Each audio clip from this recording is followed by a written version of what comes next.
نحمده ونصلي ونسلم على رسوله الكريم اما بعد فاعوذ بالله من الشيطان الرجيم بسم الله الرحمن الرحيم ان الله وملائكته يصلون على النبي يا ايها الذين آمنوا صلوا عليه وسلموا تسليما اللهم صل على محمد وعلى آل محمد كما صليت على إبراهيم وعلى آل إبراهيم إنك حميد مجيد اللهم بارك على محمد وعلى آل محمد كما باركت على إبراهيم وعلى آل إبراهيم إنك حميد مجيد اللهم رب اشرح لي صدري ويسر لي أمري واحلل عقدة من لساني يفقهوا قولي اللهم رب يسر ولا تعسر وتمم بالخير ربی زدنی علما ربی زدنی علما ربی زدنی علما بسم اللہ الرحمن الرحیم وکان المہر مقدرا شرعا غیر مضاف الى العبد عطف على ما سبق وتفریع على حکم الخاص ای ولی اجلی ان العمل بالخاص واجب ولا يحتمل البيان كان المهر مقدرا من جانب الشارع غير مضاف تقديره إلى العباد وبيانه أن تقدير المهر عند الشافعي رحمة الله تعالى عليه مفوض إلى رأي العباد واختيارهم فكل ما يصلح ثمنا يصلح مهرا عنده وعندنا وإن كان لا يقدر آگے فی جانب الاکثر صفحہ پلٹنا ہوگا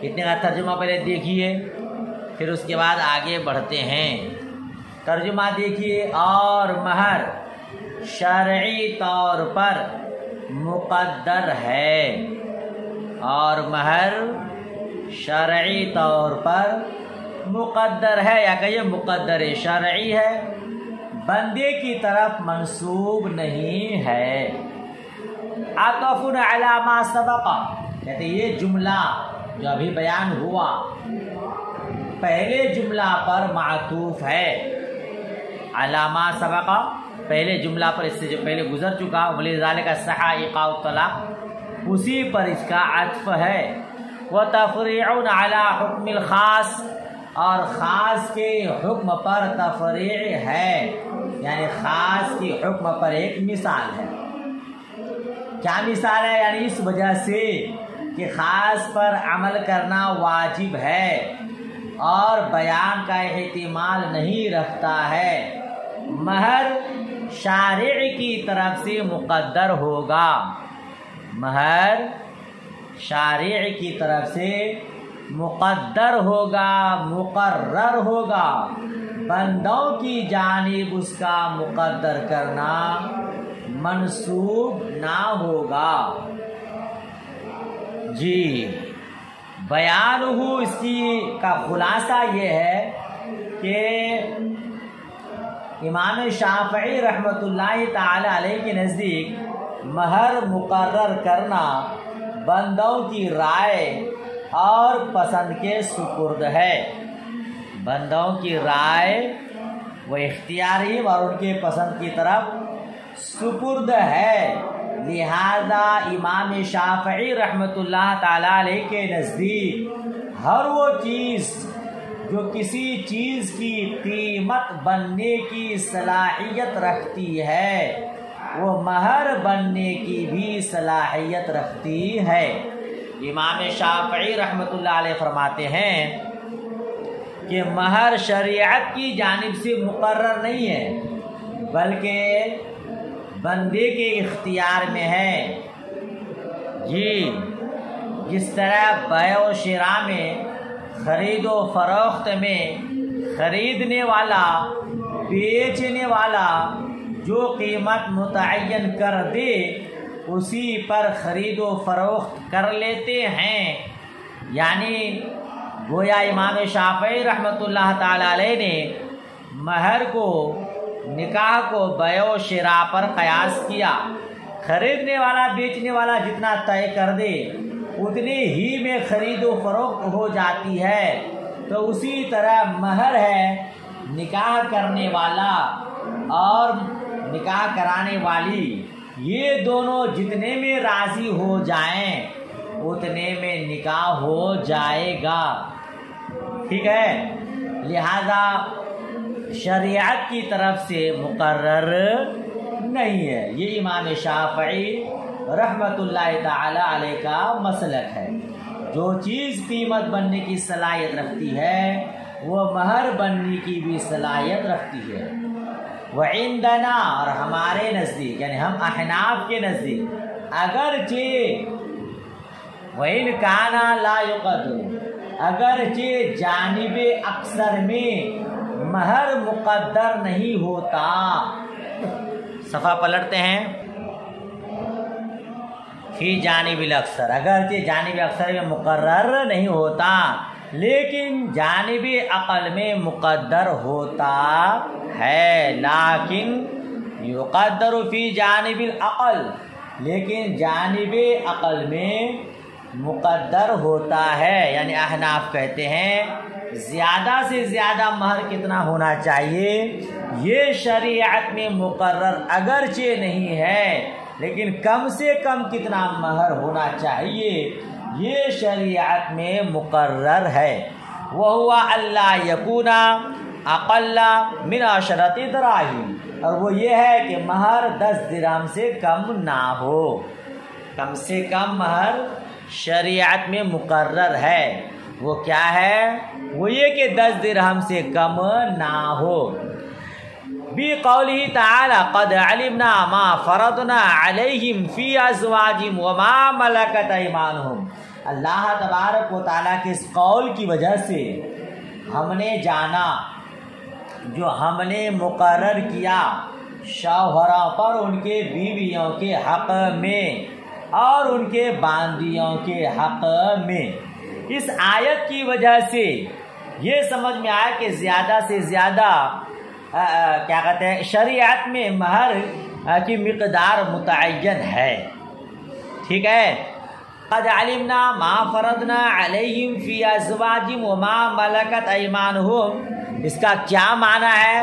خود صاحب نور الانوار وضاحت کرتے ہوئے فرماتے ہیں قد علمنا ما قدرنا علیہم فی حق ازواجہم، فی حق ازواجہم یعنی ہم کو معلوم ہے جو ہم نے ان مردوں پر ان کی بیویوں کے حق میں مقرر کیا ہے، اور وہ مہر ہے۔ وَهُوَ الْمَهْرُ، اور وہ مہر ہے۔ فَالْفَرَضُ لَفْظٌ خَاصٌ، تو فرض ایک خاص لفظ ہے جو تقدیر کے معنی کے لیے وضع کیا گیا ہے۔ وَكَذَلِكَ ضمیر المتکلم، اور اسی طرح ضمیر متکلم، اور اسی طرح ضمیر متکلم خاص خاص ہے علی ما قالو، جیسا کہ علماء کرام نے کہا ہے، یعنی علماء کرام کے قول کے مطابق ضمیر متکلم بھی خاص ہے۔ وَكَذَا الْإِسْنَادُ خَاصٌ عِنْدَ صاحب توضیح، اور اسی طرح اسناد بھی خاص ہے صاحب توضیح کے نزدیک۔ کیا مطلب؟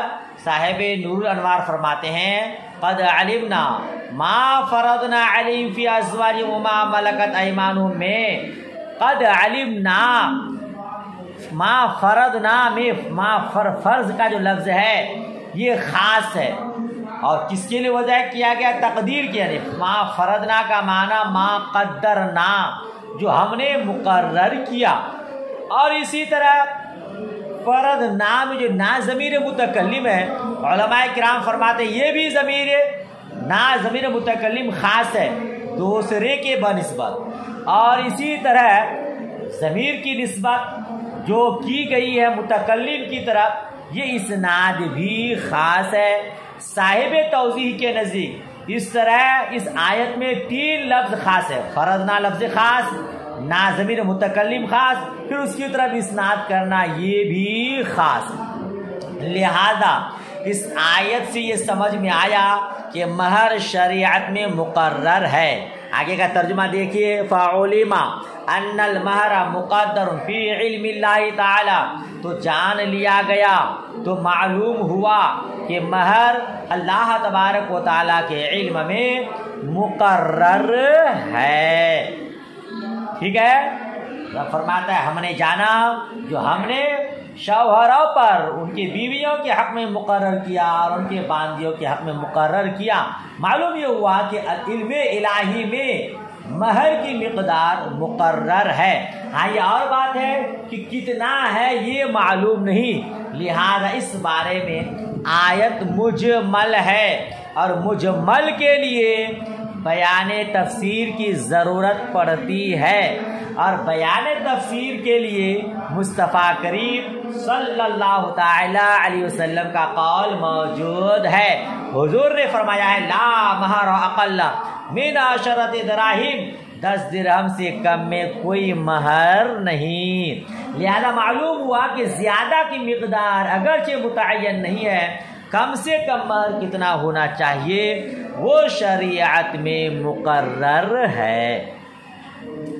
ٹھیک ہے، تو آگے دیکھیے، وقد بینہ نبی صلی اللہ علیہ وسلم بقول لا مہر اقل من 10 دراہم، اور اس کو نبی کریم صلی اللہ تعالی علیہ وسلم نے بیان کیا ہے کہ 10 درہم سے کم میں مہر نہیں ہے، 10 درہم سے کم میں مہر نہیں ہے، لہذا کم کی مقدار متعین ہے۔ ایک بات ہو گئی، وَكَذَا نُقِيسُهُ عَلَىٰ قَطْعِ الْيَدِ لِأَنَّهُ أَيْضًا عِوَضٌ 10 دراہم، اور اسی طرح ہم نے اس کو قیاس کیا قطع ید پر، کیونکہ وہ بھی 10 درہم کے عوض ہے، کیونکہ وہ بھی 10 درہم کے عوض ہے۔ جی آپ نے نہیں پڑھا ہے کہ چور نہیں، جب چوری کر لے اس کا ہاتھ کاٹا جائے گا، کہ کتنی چوری کرے، کم سے کم 10 درہم، اگر 10 درہم سے کم چوری کرتا ہے تو اس کا ہاتھ نہیں کاٹا جائے گا، کم سے کم 10 درہم چوری کرے تو اس کا ہاتھ کاٹا جائے گا۔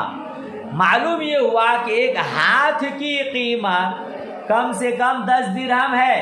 جب ایک ہاتھ کی قیمت کم سے کم 10 درہم ہے اور اس کے بدلے میں ہاتھ کاٹا جاتا ہے، تو آدمی نکاح کے ذریعے مل کے بزا کو حاصل کر لیتا ہے، اس کی شرمگاہ کو حاصل کرتا ہے۔ یہ بھی ایک عزم مخصوص ہے، عزم خاص ہے، وہ بھی عظیم عزم ہے۔ دنیا کا حال ہے نا، تو اس ملک بزا کو نکاح کے ذریعے حاصل کرتا ہے، تو اس کا بدلہ بھی کم سے کم 10 درہم ہونی چاہیے، یہ احناف کہتے ہیں۔ سمجھ شریف بات آئی، احناف کہتے ہیں، احناف کی طرف سے نور میں فرماتے صاحب نورا کہ ہم اس کو قیاس کرتے ہیں قطعیت پر، کیونکہ لِأَنَّهُ أَيْضًا عِوَضُ 10 دراہم، کیونکہ وہ بھی 10 درہم کا بدلہ ہے۔ لہذا 10 درہم چوری کرنے سے بدلے میں ہاتھ کاٹا جاتا ہے، تو نکاح کے ذریعے چونکہ عزم مخصوص کا آدمی حقدار ہوتا ہے، لہذا اس کی قیمت بھی، اس کا بدلہ بھی کم سے کم 10 درہم ہوگا، 10 درہم سے کم میں مہر نہیں ہوگا۔ بات ختم ہو گئی۔ فالتقدیر خاص وإن كان المقدر مجملا، تو تقدیر خاص اگرچہ مقدر مجمل ہے، محتاج الی البیان، بیان کا محتاج ہے۔ بتا دیا نا کہ قد علمنا ما فرضنا، یہ والی آیت مجمل ہے، مجمل کے لیے بیان تفسیر کی ضرورت پڑتی ہے۔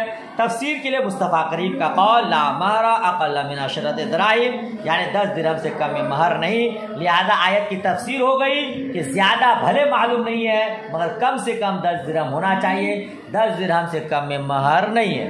اچھا ایک بات اور بتا دو آپ لوگوں کو، اگر کہیں 10 درہم سے کم ہے، جس طرح یہاں گجرات وغیرہ میں کوئی 786 روپے میں مہر مقرر کر دیتا ہے، کوئی 2000 3000 کر دیتا ہے، تو مقدر شرعی تو 10 درہم ہی ہے۔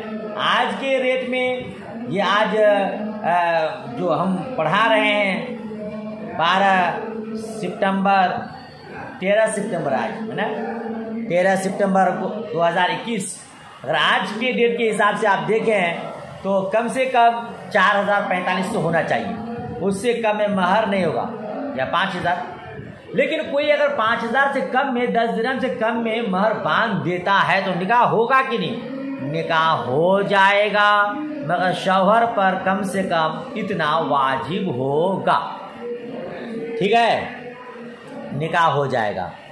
بہرحال دیکھیں آگے کیا فرماتے، تقدیر خاص ہے اگرچہ مقدر مجمل ہے، بیان کا محتاج ہے۔ وَهَذَا فِي اصطلاح الفقہاء، اور یہ فقہائے کرام کی اصطلاح میں ہے، یہ فقہائے کرام کی اصطلاح میں ہے۔ کون سی بات؟ حاشیہ 9 دیکھیے تو یہ فقہائے کرام کی اصطلاح میں حاشیہ 9 میں 8 میں کیا بتا رہے ہیں؟ وَهَذَا كَوْنُ الْفَرْضِ بِمَعْنَى التَّقْدِيرِ، یعنی فرض کا معنی جو تقدیر ہے یہ فقہائے کرام کی اصطلاح میں ہے۔ وَأَمَّا فِي اللُّغَةِ فَهُوَ حَقِيقَةٌ فِي الْإِيجَابِ وَالْقَطْعِ، کہتے ہیں لیکن لغت میں تقدیر کا معنی، لغت میں یہ فرض کا معنی مقدر کرنا یہ فقہائے کرام کی اصطلاح میں ہے، لیکن لغت میں ڈکشنری میں تو یہ حقیقت ایجاب میں ہے اور قطع کے معنی میں۔ تقدیر فقہائے کرام کی اصطلاح میں یہ فرض جو ہے یہ فرضنا قدرنا کے معنی میں ہے، لیکن لغت میں اس کا معنی دیکھیں تو لغت میں ایجاب اور قطع کے معنی میں حقیقت ہے، یعنی کاٹنے کے معنی میں اور واجب کرنے کے معنی میں، ٹھیک ہے۔ وَلِهَذَا قَالَ الشَّافِعِي أَنَّ الْفَرْضَ هَا هُنَا بِمَعْنَى الْإِيجَابِ بِقَرِينَةِ تَعْدِيَتِهِ بِعَلَى، اسی لیے امام شافعی رحمۃ اللہ تعالی علیہ نے فرض یہاں ایجاب کے معنی میں لیا ہے، اسی وجہ سے امام شافعی رحمۃ اللہ تعالی علیہ نے کہا کہ فرض یہاں ایجاب کے معنی میں ہے۔ اس کا قرینہ یہ ہے کہ فرض کا صلہ فرض علی کے ساتھ متعدی ہے، اس قرینہ کی وجہ سے کہ فرض کا علی کے ساتھ متعدی ہونا ہے۔ کیا مطلب؟ یعنی امام شافعی رحمۃ اللہ علیہ فرماتے ہیں کہ قد علمنا ما فرضنا میں فرضنا قدرنا کے معنی میں نہیں ہے بلکہ اوجبنا کے معنی میں ہے۔ دلیل کیا ہے؟ دلیل یہ کہ فرض کا صلہ جب علا ہوتا ہے وہ علا کے ساتھ متعدی ہوتا ہے تو ایجاب کے معنی میں ہے، ما فرضنا علیہ میں اس کے بعد علا ہے، لہذا یہاں اوجبنا کے معنی میں ہے، یہ امام شافعی رحمۃ اللہ تعالی علیہ نے کہا۔ دوسری بات کہ یہ فرضنا قدرنا کے معنی میں نہیں ہے بلکہ اوجبنا کے معنی میں۔ دلیل وعاطف علی ما ملکت ایمانہم علی ازواجہم، کہتے ہیں اور ما ملکت ایمانہم علی ازواجہم پر اس کا عطف ہے۔ کیا معنی؟ ہم نے جانا جو ہم نے فرض کیا ان پر، ان کے بیویوں کے حق میں اور ان کے باندیوں کے حق میں، تو بیویوں کے حق میں تو مہر آپ لے لیں گے، لیکن باندیوں کے حق میں کیا ہوگا؟ باندیوں کے حق میں تو مہر واجب نہیں ہوتا ہے، نان و نفقہ۔ تو امام شافعی رحمۃ اللہ علیہ فرماتے ہیں یہاں ما فرضنا ما اوجبنا کے معنی میں ہے، تو پھر معنی یہ ہو جائے گا، معنی درست ہو جائے گا کہ شوہر پر بیویوں کے حق میں بھی نان و نفقہ واجب ہے اور آقاؤں پر باندیوں کے حق میں بھی نان و نفقہ واجب ہے، تو جا کے معنی صحیح ہوگا۔ تو امام شافعی رحمۃ اللہ علیہ فرماتے ہیں یہاں اوجبنا کے معنی میں ہے، ٹھیک ہے۔ اچھا دیکھیے کیوں ایسا؟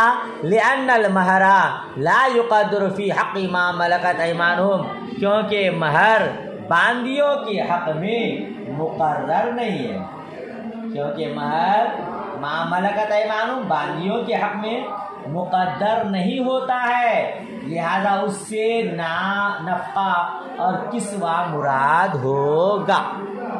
کیا مراد ہوگا؟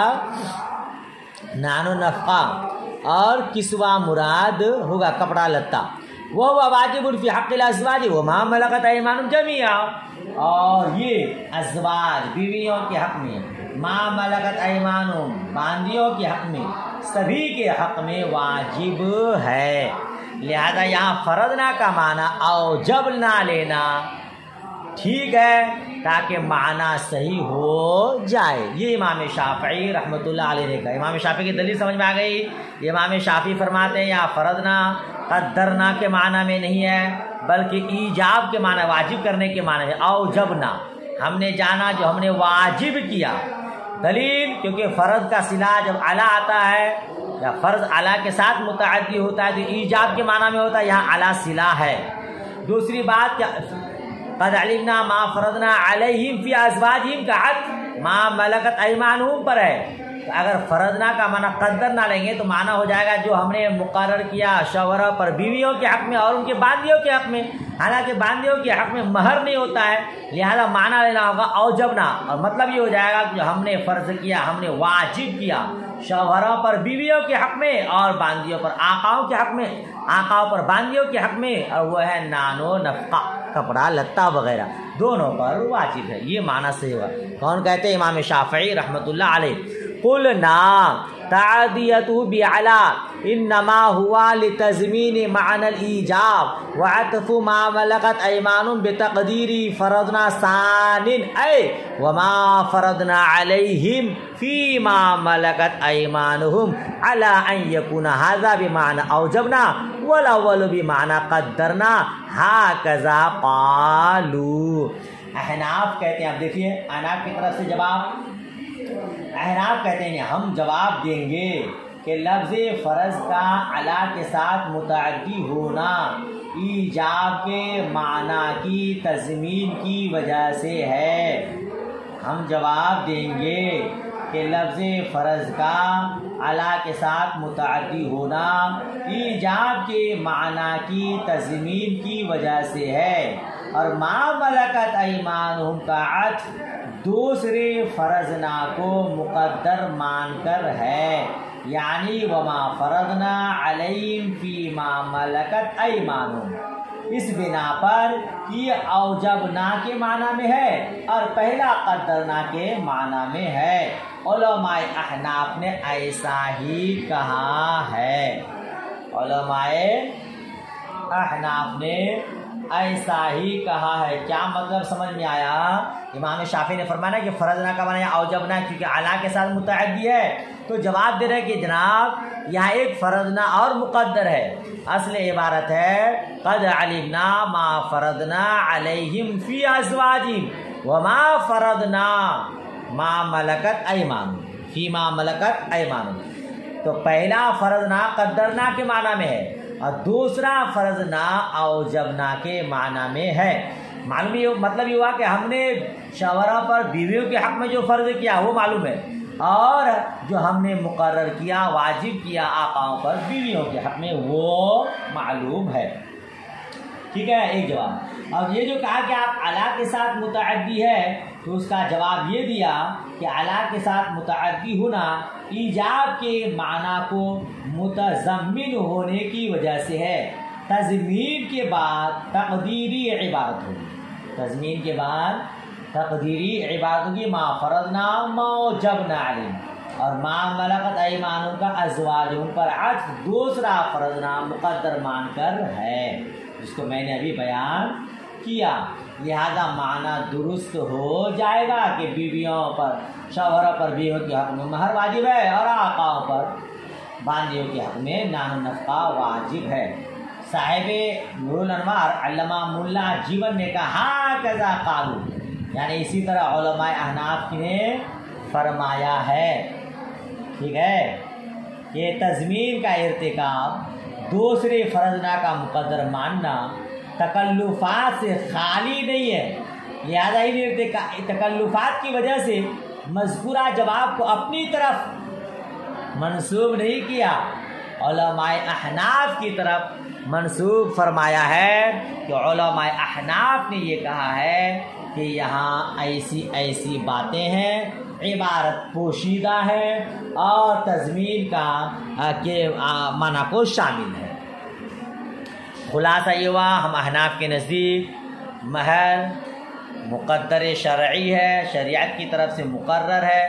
زیادہ اگرچہ نہیں معلوم لیکن کم سے کم کی مقدار 10 درہم ہے، اور شوافعی کے یہاں مہر کی مقدار متعین نہیں ہے، بلکہ میاں بیوی جتنے میں راضی ہو جائے اتنا ہی مہر ہوگا۔ جس طرح کے بائع مشتری کوئی چیز خرید و فروخت کرتا ہے، جتنے میں راضی ہو جاتا ہے اتنے ہی میں خرید و فروخت ہو جاتی ہے۔ تو یہ سوال، یہ عبارت کا ترجمہ، اس کا خلاصہ اچھے سے یاد کر لیجئے گا۔ مولا کریم آسان فرمائے، آپ کو اعلیٰ ترین کا ذہن عطا فرمائے، قوت حافظہ میں اضافہ فرمائے، مزید علم نافع عطا فرمائے، آپ کے صدقے مجھ حقیر کو بھی عطا فرمائے۔ آمین آمین ثم آمین۔